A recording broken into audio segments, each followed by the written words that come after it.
Welcome to Spanish class.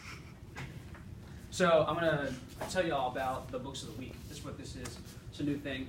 Well, actually, I'm going to do two things. First of all, I have a new book to preview for y'all. Came in the mail. And then I have a new thing I'm doing called Books of the Week. So I'm going to do both. First of all, this is a new book called Bart Quiere Un Gato. It's a beginner level book. It's going to go in the beginner section of the library. And it's a first. It's the first book written for language class learners. You know, like level 1, level 2 Spanish learners. That is a choose your own adventure story. Y'all know what I'm talking about with choose your own adventure story? You don't? No.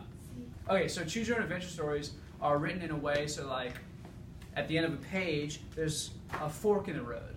The character could do this, this, or this.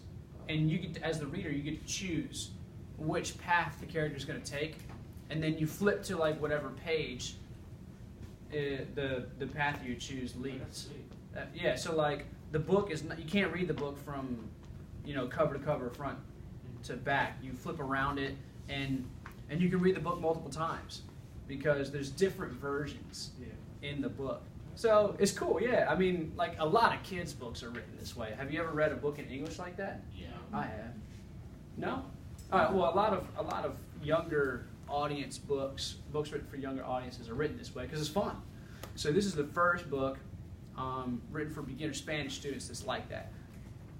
I highly encourage you to consider it if you think your book's just okay, or when you finish your next book. I only have one copy right now, but I'm going to be purchasing more. All right. Next up is like a feature that I'm going to do every week or every 2 weeks or so for books of the week. Now, these are all books about a certain theme that I'll be doing. The first theme is pirates.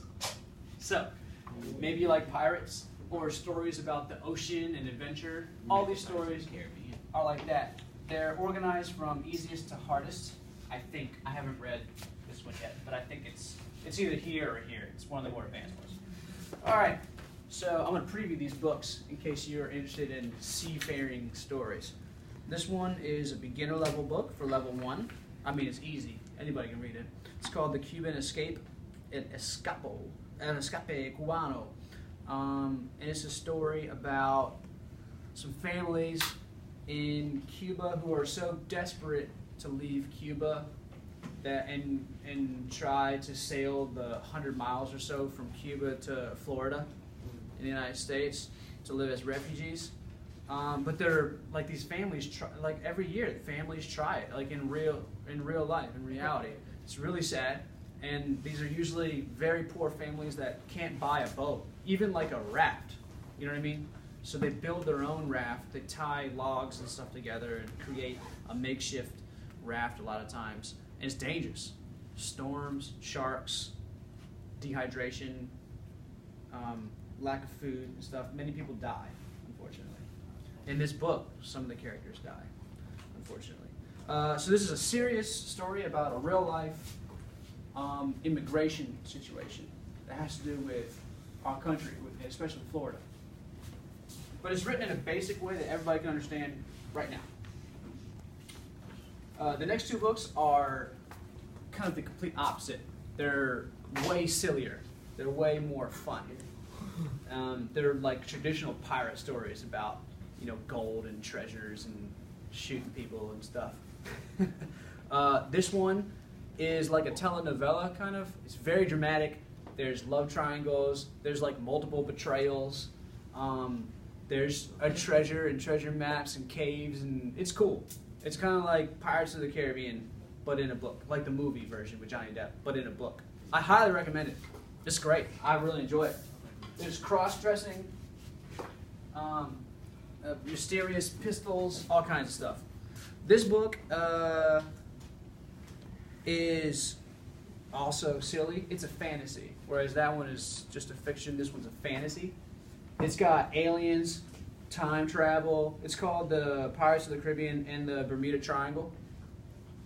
This father and son are sailing from Texas to Maryland, I believe, or Delaware, and have to cross through the Bermuda Triangle. Y'all know all the stories about the Bermuda Triangle.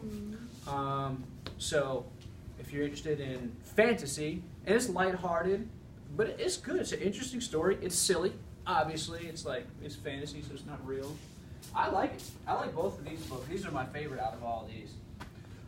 This one is called La Vampirata. It's like a half pirate, half vampire story. It's got a female protagonist. If you've noticed that you're interested in female protagonists, it's an adventure story about escape and making your own destiny on the open waters. It has some Central American mythology woven in, right? English. Woven in. This one's kind of like a Moby Dick thing, I think.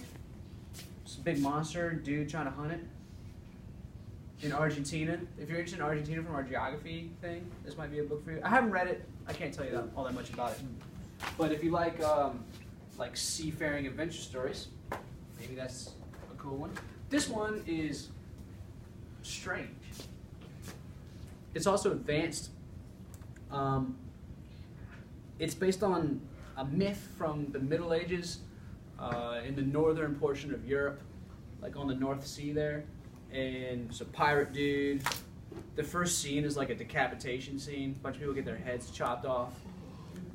It's kind of like, it feels to me a little bit like Norse mythology-ish. So it's a strange topic, but this might interest you if you like strange things. So those are the books of the week. Once again, I highly encourage the first three. I think that they're the most captivating out of all of those. If you need a new book, I hope that one of these interests you.